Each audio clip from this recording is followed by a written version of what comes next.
आत्म विश्व विज्ञान यूट्यूब चैनल के सभी प्रेमी पाठकों का हार्दिक स्वागत समादर करते हैं और आज एक मौलिक प्रश्न के साथ उपस्थित हैं कि कर्म का अधिकारी तू फल का नहीं।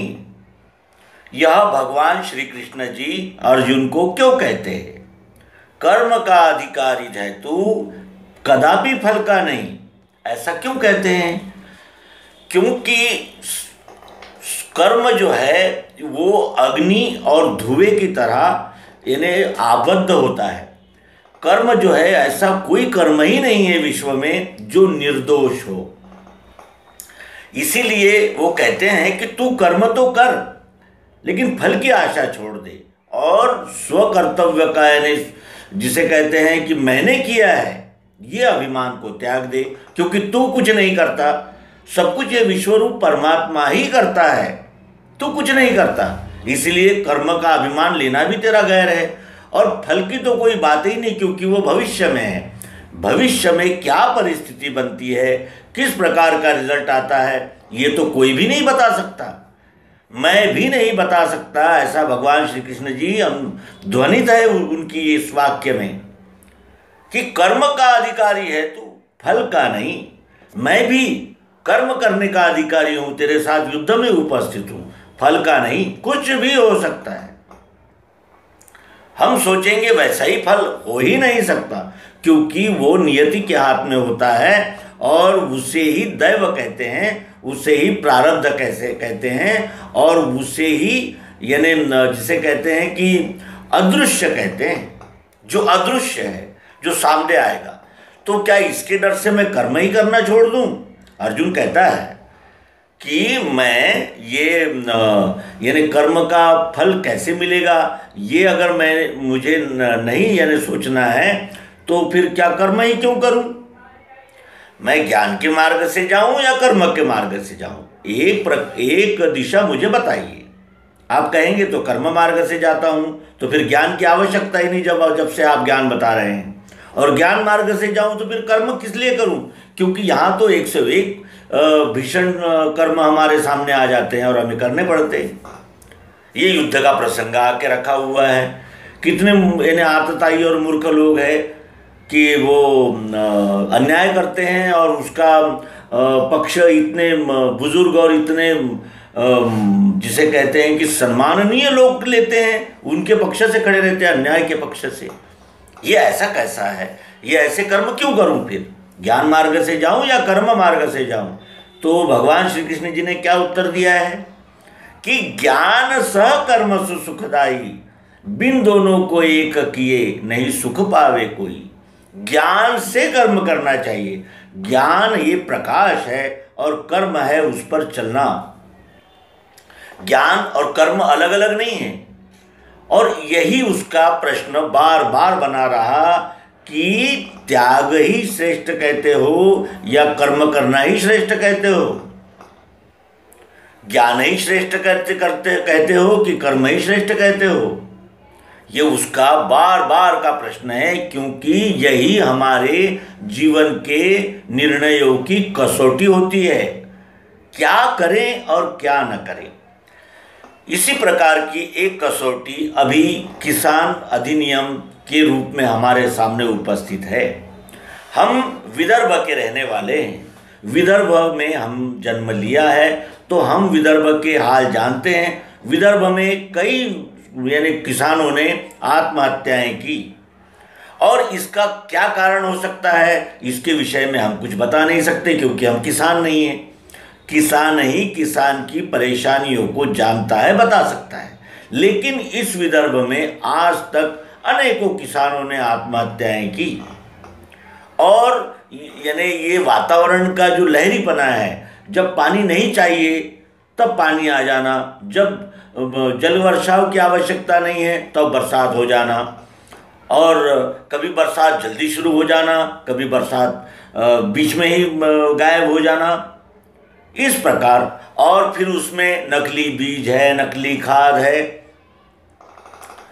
और फिर एक ये भी प्रवृत्ति है कि ये लगा लूं या वो लगा लूं, और उसमें भी सरकारी यानी उदासीनता ऐसी कि मृदा सर्वेक्षण करने का कार्य किसानों पर सौंप दिया गया।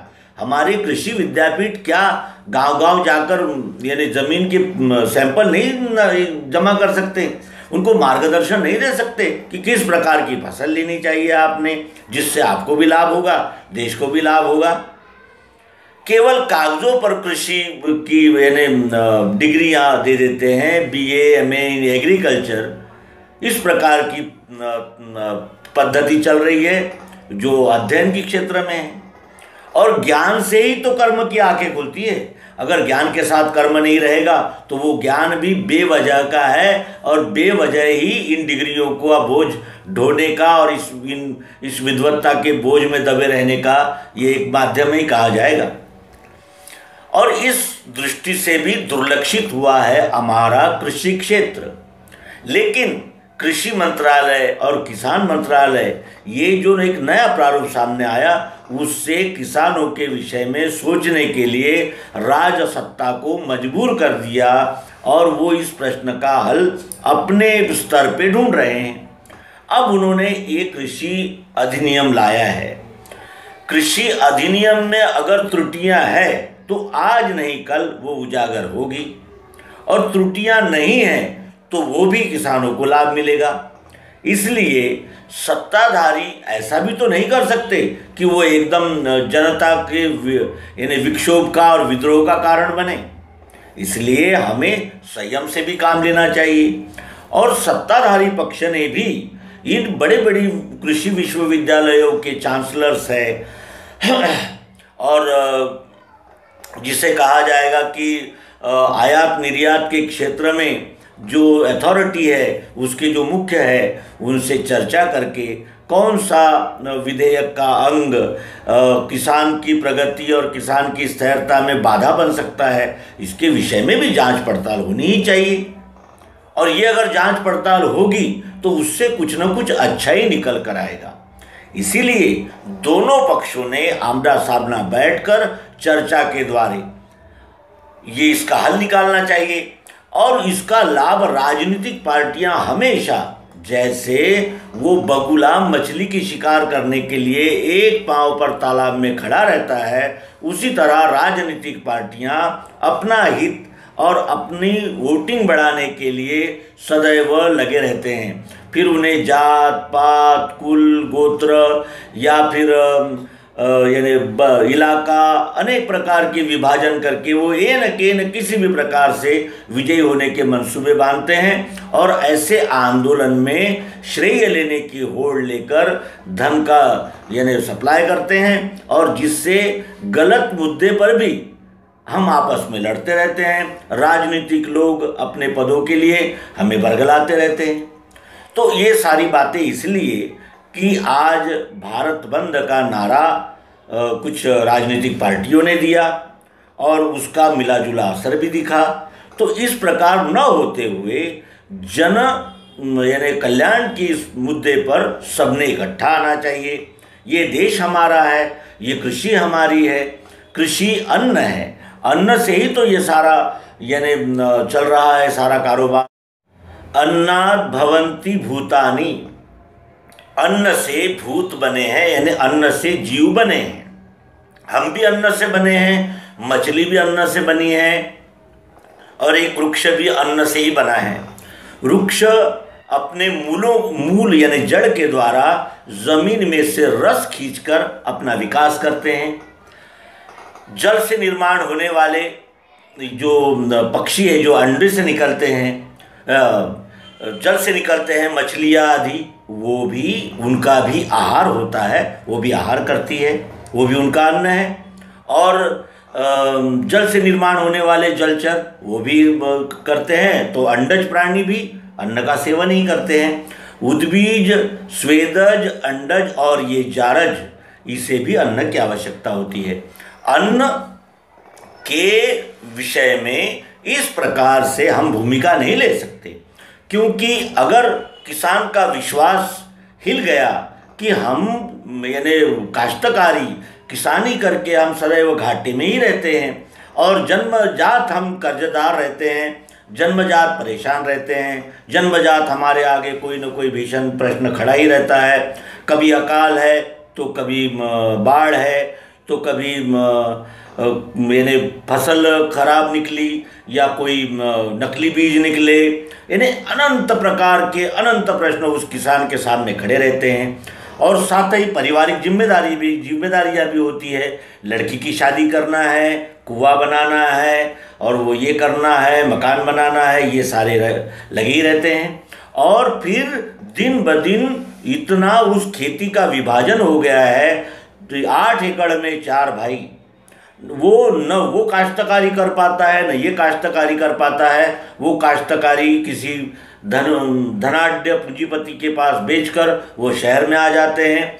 शहर में तो एक प्रकार का ऐसा एक खाई सी बनी हुई है कि यहाँ प्रलोभन और आकर्षण का कोई सीमा नहीं है।